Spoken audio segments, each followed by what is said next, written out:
I know previously people have thought, okay, after I got a concussion, I'm tired, I should rest, I shouldn't do anything, I should isolate myself socially, keep myself in this room, avoid interaction, avoid any physical movement. But what we're starting to see in the literature is actually the complete opposite of that. Do you Mhm. want to explain a little more about what it is that actually should be done post concussion and what it is to avoid? Yeah, for sure. The original kind of theory or thought process behind rest makes sense, right? I just explained that concussion creates this energy deficit.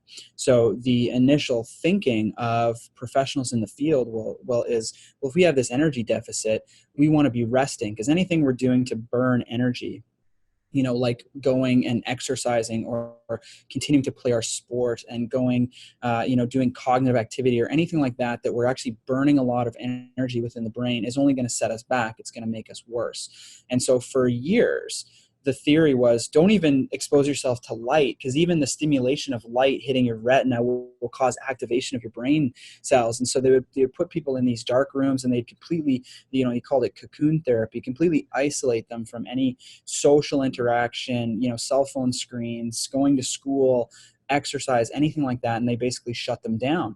And what we're starting to find out now is that actually makes people worse. Social isolation in any context is going to be detrimental for recovery. Inactivity is detrimental for any type of recovery from injury. As physical therapists and rehab professionals, that exercise is beneficial for the majority of conditions out there. It's also beneficial from a mental health standpoint.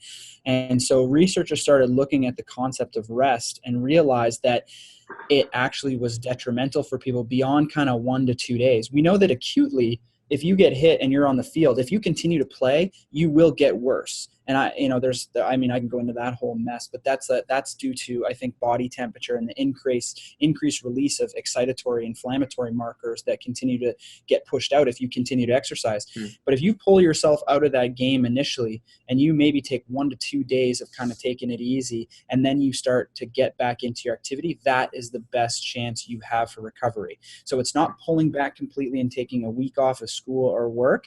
It's maybe taking a day or two and then starting to see what you can do, right? If you're going to sit at home and have a headache that's a 3 out of 6, or you're going to go to work and have a headache that's a 3 out of 6, the evidence shows that you should be trying to go to school and see what you can do, provided you're not going to provoke your symptoms to a significant degree.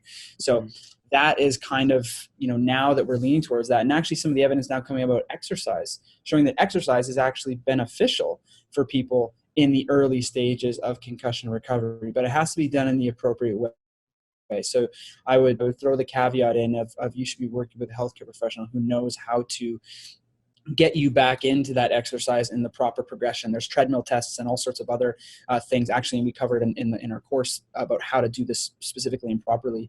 But yeah, it's a progression back in exercise. But in doing that way, it actually can speed your recovery. So think Yeah. about what we've been doing for the past 30 years, and now all of a sudden we're completely flipping that right on its head.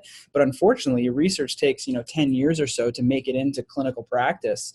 And so what you end up with now is, we have this movement going where we have like rehab professionals that are seeing concussion patients, and we're actually on the evidence-based trajectory and this cutting edge kind of stuff, getting people exercise and doing this other stuff. Yet people are still, tend to go to their GP or to the emergency department when they have a concussion.